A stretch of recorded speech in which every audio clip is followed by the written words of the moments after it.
তো গাইস তো দেখতেই পাচ্ছ যে স্ল্যাব ঢালা 3-4 দিনের আগে হয়েছে। তো সেই কারণে ছাদে জল দেওয়া হচ্ছে। ঠিক আছে, ছাদে আমি জল দিতে উঠতেছি, কারণ জলটা একটু ঠান্ডা ওঠে, সেটা কিছু মনে হয় না, কারণ আমরা কাজ করতে হবে তো, অত দেরিতে চলবে না। আর লেবড়া এখানে বাঁশের গাদা। তো গাইস ভিডিওটা দেখতে পাচ্ছ, এটা হচ্ছে বাঁকুড়া ডাঙ্গার মোড়। এইখানে কাজের ঠেকে বসে ওই টাওয়ারটার সাইডটাতেই। তো যে যে গাড়ি কাজ করতে চাও তে ডাঙ্গার মোড়ে চলে আসবে, মানে কাজ পেয়ে যাবে। তুমি এলে ঘুরে যাবে না, ঠিক আছে, কারণ এখানে মিস্ত্রি ভালো কাজ দিয়ে দেবে।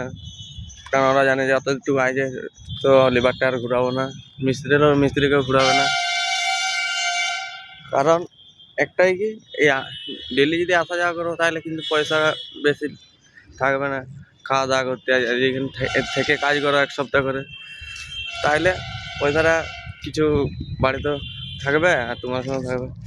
ডেলি আসা যাওয়া করলে রোজ ভেঙে যাবে, রোজ আনি রোজ খাই, বুঝতে তো পারছেন।